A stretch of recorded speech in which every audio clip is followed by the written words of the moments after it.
Alright, Shalom. Je vais commencer en donnant tout honneur, toute gloire à Yahweh, Bahashem, Yahweh Shai, Bahashem Ruach. Double honneur et respect aux apôtres de Great Millstone. Salutations aux croyants et aux croyantes qui attendent patiemment la venue de notre Sauveur Yahweh Shai. Shalom aux élus. Ok. Euh, Aujourd'hui, on va visiter le sujet de l'obscurité et comment Esau Edom, la nation des Édomites, représente l'obscurité.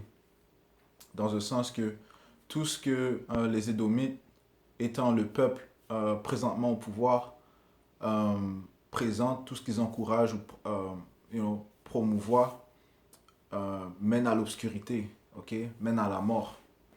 Alright? On va commencer au livre de Habakkuk,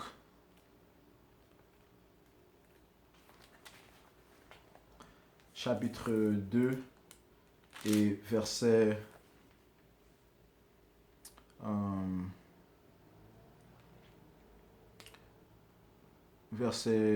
4. Voici son âme s'est enflée, elle n'est pas droite en lui. Parlant de l'âme de l'impie, le méchant, qui s'agit de Esau Edom, celui qui s'appelle aujourd'hui l'homme blanc, le soi-disant homme blanc. Ça dit ici, voici son âme s'est enflée, elle n'est pas droite en lui. Mais le juste vivra par sa foi. Parce que Yahweh Shai a instauré un âme maléfique dans ces Édomites. Contrairement à l'âme des Israélites qui ont un âme à droit. Donc, verset 5, ça dit, pareil à celui qui est ivre et arrogant, l'orgueilleux ne demeure pas tranquille, et élargit sa bouche comme le séjour des morts. Il est insatiable comme la mort. Il attire à lui toutes les nations. Il assemble auprès de lui tous les peuples. Et c'est ce qu'il a fait. Depuis qu'il est au pouvoir, il a conquéri le monde par son épée, par sa déception.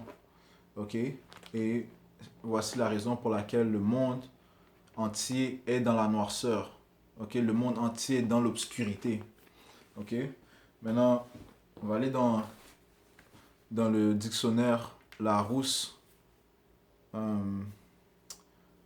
voir la définition du mot obscurité. Et ça dit ici, obscurité, absence de lumière, état de ce qui est obscur. Les synonymes sont nuit, ombre, opacité, ténèbres. Et ceci est l'état du monde entier. Le monde entier est dans la nuit, dans l'opacité, dans les ténèbres. Les contraires du mot obscurité sont clarté, jour, lumière. Et qui représente la lumière? Yahweh Shai. Ainsi que ses disciples, les apôtres, les prophètes. La deuxième définition d'obscurité, c'est absence de clarté, d'intelligibilité. Et synonyme, confusion. Alright? Et le monde entier est dans la confusion. Pour le fait que les hommes, il y a des hommes qui veulent devenir des femmes, ils changent leur sexe. On ne sait pas qui est la femme, qui est l'homme. Et Esau Edom promouvoit ces choses-là. Contrairement à il va contre les lois, les statuts et commandements de Yahweh Shai. C'est pour ça qu'il s'appelle Satan. Satan signifiant l'adversaire. Il est adverse à tout ce que il est adverse à la parole, à l'évangile de Yahweh Shai. Esau Edom est le diable qui marche présentement sur la terre. Il déçoit le monde entier. Donc, une autre définition d'obscurité, en fait, d'autres synonymes d'obscurité sont euh, confusion, doute, ignorance, inconnu, mystère, secret. Donc, ce qu'il a fait, il a mis le monde entier dans l'ignorance, ok? Étant dans sa puissance, il a mis le monde entier dans l'ignorance, il a mis le monde entier euh, dans la confusion et dans l'ombre. Il a mis la vérité, la lumière dans l'ombre. Ok, on va trouver ça dans le livre d'Apocalypse, chapitre 11 et verset 7. Ça dit ici, et je lis, verset 8. Et leurs cadavres seront sur la place de la grande ville qui est appelée, dans un sens spirituel, Sodome et Égypte, là où leur Seigneur a été crucifié. Ok? Donc, les cadavres, s'agit des cadavres des Israélites. Ok? Le peuple choisi de Yahweh Shemi Yahushua, la lumière sur la terre. Ok? Ceux qui sont supposés avoir la lumière, puisque c'est à ce peuple qu'ont été données les lois, les statuts, les commandements. Et qu'ils étaient supposés instruire les autres nations. Ok? Mais par contre, puisque le peuple d'Israël a perdu son héritage, ils ont perdu le nom du Tout-Puissant, ok? Les lois, les coutumes, ils ont été absorbés par les différentes nations, ok? Et ils sont sous l'oppression des Édomites. Ils sont, euh, ils sont considérés comme des cadavres, ok? Puisque ils n'ont pas de lumière, ok? Le peuple d'Israël manque de lumière, donc ils sont considérés comme des cadavres. Et leurs cadavres seront sur la place de la grande ville. La grande ville s'agit d'Amérique, Babylone, ok? Qui est appelée dans un sens spirituel Sodome et Égypte. Ça dit Sodome et Égypte puisque les mêmes coutumes, les rituels, les mauvaises habitudes et les mêmes abominations qui se produisaient en Sodome et Gomorrhe et ainsi qu'en Égypte se produisent présentement en Amérique. C'est pour ça que c'est indiqué que dans un sens spirituel, ils sont appelés Sodome et Égypte. Et de plus, le pays d'Égypte fut la première place où le peuple d'Israël a été mis en captivité. Et nous sommes présentement en captivité ici en Amérique, okay, qui est spirituellement Égypte. Là où leur Seigneur a été crucifié, ce qui signifie que la vraie nature de Yahweh Bashim Yahushua et son jugement, okay, ses jugements, sa parole à droite a été crucifiée ici. Ils ont aboli euh, la vraie parole, la vraie signification, la vraie nature de la parole de Yahweh Bashim Yahushua. Et ils l'ont changé par quoi? Par de l'obscurité, par de la noirceur. Ok? Et qui a fait ça? Qui est responsable de ceci? Ce sont les Édomites. Allons dans le livre de Job, chapitre 9, verset 24. Ça dit, la terre est livrée aux mains de l'impie. L'impie, encore une fois, il s'agit de les Édomites. Ils me soi-disant en blanc. La terre est livrée aux mains de l'impie. Il voit la face des juges, qui sont les juges, commençant avec notre sauveur Yahushua, que maintenant il représente en tant qu'un homme blanc, Jésus-Christ. Pourtant, comme l'indique le livre d'Apocalypse, le premier chapitre, le 13e verset, il a l'apparence d'un homme soi-disant noir. Okay? C'est aussi mentionné dans le livre de Daniel, son apparence, l'apparence du Messie. Je crois que c'est Daniel, le 8e chapitre, si je ne me trompe pas, ainsi qu'une description du Père. Okay? Et de plus, les juges sont aussi les Israélites. Okay?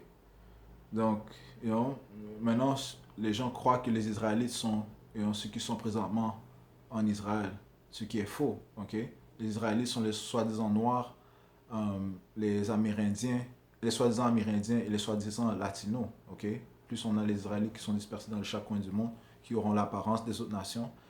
Mais on sait que les Israélites sont les soi-disant noirs, amérindiens et latinos. La terre est livrée aux mains de l'impie. Ils voient la face des juges. Okay? Ils voient leur face en dépitant les juges en tant que soi-disant blancs. Comme on voit certaines images dans les églises, les anges sont soi-disant blancs.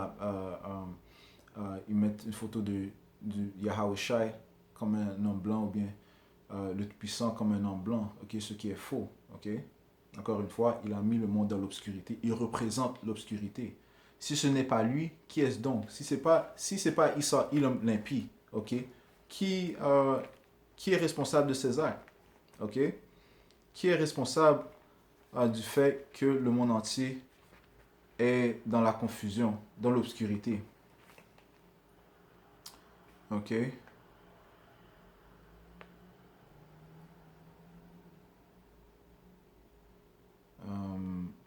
Allons au livre de, de Job.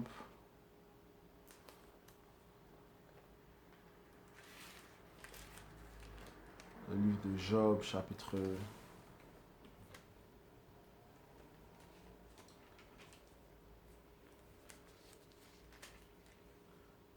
17 et verset 12, ça dit ici. Et ils prétendent, ok, et ils prétendent que la nuit, c'est le jour, que la lumière est proche dans les ténèbres, quand les ténèbres sont là, ok, et ils prétendent, parlant de l'impie, et ils prétendent que la nuit, c'est le jour, que la lumière est proche quand les ténèbres sont là. C'est là qu'il y a, ok, donc, par ces idéologies, ces philosophies, ils prétendent que ceci est la lumière, que sa démocratie est la lumière. La démocratie, sa démocratie, ces différentes religions, que l'homosexualité, par exemple, représente la lumière, comme si c'est le chemin à suivre, mais pourtant, c'est le chemin qui mène vers la mort. Ok? Issa Edom est contre la vie. Ok? Issa Edom est contre la reproduction. Ok? Issa Edom représente l'obscurité, il représente la mort. Ok? Il prétend que la nuit c'est le jour, que la lumière est proche quand les ténèbres sont là. Ok? Maintenant, allons au livre de Isaiah, chapitre 5, verset 20. Ça dit ici: Malheur à ceux qui appellent le mal bien et le bien mal, qui changent les ténèbres en lumière et la lumière en ténèbres. Ok? Encore une fois, il met Satan, l'adversaire. Ok? Il change les lois, les statuts, les commandements, tout ce qui est à droit en abomination. Malheur à ceux qui appellent le mal bien et le bien mal. Ok? Il n'y a aucune justice ici. Ok? Aucune vraie justice. Ok? You know, quelle justice est-ce que les Amérindiens ont reçue? Quelle justice est-ce que les soi-disant noirs ont obtenue? Ok? Ça dit ici. Qui change les ténèbres en lumière et la lumière en ténèbres, qui change l'amertume en douceur et la douceur en amertume. Ok? Donc Yahweh Shmi Oshai dit malheur à ceux qui changent les choses. Man. Ok? Tous ceux qui mettent, tous ceux qui, qui sont, qui vont au contraire de sa parole. Alright? Allons maintenant au livre de Psaume, chapitre 37 et verset 35. Ça dit ici: J'ai vu le méchant dans toute sa puissance. Ok? Et Issa est dans sa puissance. Ok? Il s'étend comme un arbre verdoyant. Verdoyant. Ok? Comme on a dit, il s'est élargi dans toutes les nations. Ok? Il a possédé toutes les nations. Toutes les nations sont assujetties à l'homme impie. Issa Edom. Ok? Il s'étendait comme un arbre verdoyant. Ok? Donc il a propagé ses abominations dans toutes les nations. Donc tout le monde entier est couvert par une obscurité, ok, totale, à cause des philosophies de l'homme impie. Jérémie chapitre 51, verset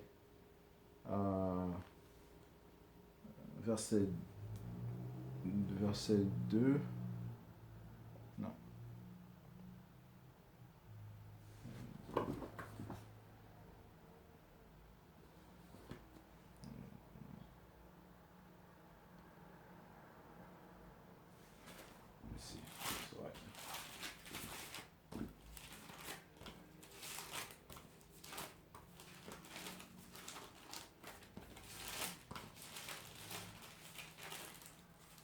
verset 7, c'est là que Jérémie 51 et 7, ça dit ici, Babylone est dans la main de l'Éternel une coupe d'or qui enivrait toute la terre. Les nations ont bu de son vin. Ok, quand ça dit son vin, ça parle de philosophie des Édomites, fausse démocratie, fausse christianisme, homosexualité, ainsi de suite. Ok, les nations ont bu de son vin, c'est pourquoi les nations ont été comme en délire. Right? Le monde entier est enivré. Ok, ils sont tous sous à cause du vin des Édomites. Donc le monde entier est dans l'obscurité. Ok. Il le met dans sa puissance et il ne fait que propager la confusion, la noirceur, l'obscurité. Mais grâce à Yahweh Bashim Yahushai, qui représente la lumière, ok, Edom tombera de son trône. Allons au livre de 2 Thessaloniciens, chapitre 2 et verset 8. Et alors paraîtra l'impie, ok, que le Seigneur Yahushua détruira par le souffle de sa bouche et qu'il anéantira par l'éclat de son avènement. Ok, le souffle de sa bouche étant sa parole. Ok, et qui possède la parole de Yahweh Bashim Yahushua, ses élus. Ok, et les élus de Yahweh Bashim Yahushua sont la lumière du monde. Ok, et la lumière apportera la clarté dans ce monde ténébreux. Ok. Allons au livre de Matthieu, chapitre 5, et verset... Matthieu 5 et 12. Matthieu 5 et 14. Vous êtes la lumière du monde. Une ville située sur une montagne ne peut être cachée. Yahushua parle à ses disciples et les prophètes d'aujourd'hui viennent à la place des disciples. Ok? Ok? Et ça dit, vous êtes la lumière du monde. Une ville située sur une montagne ne peut être cachée. Et on n'allume pas une lampe pour la mettre sur le boisseau, mais on la met sur le chandelier et elle éclaire tous ceux qui sont dans la maison. Ok? Et voici ce que la parole que possèdent les prophètes accomplit. Elle est en train de réveiller le peuple d'Israël, ok, afin de remettre la lumière dans ce monde. Ok? Mais Issa fera de tout son possible pour éteindre cette lumière. Ok? Commençant par, il va tenter d'éteindre la parole. Ok? C'est pour ça que nous recevons des messages sur YouTube. Ok? Ils enlèvent les certaines vidéos qui réveillent le peuple. Ok? Et cela ne fera que s'intensifier. Le livre d'Amos, chapitre 8 et verset 11. Voici les jours viennent, dit le Seigneur l'Éternel, où j'enverrai la famine dans le pays, non pas la disette du pain et la soif de l'eau, mais la faim et la soif d'entendre les paroles de l'Éternel. Ils seront alors errants d'une mer à l'autre, du septentrion à l'orient. Ils iront ça et là pour chercher la parole de l'Éternel et ne la trouveront pas. Ok? En ce jour, les belles jeunes filles et les jeunes hommes mourront de soif. Ok? Mourront de soif puisqu'ils n'auront pas de réponse. Ok? Yahweh Bashim Yahushua contrôlera Issa Edom afin d'enlever la parole, ok? Pour intensifier cette obscurité. Ok? Et par la suite,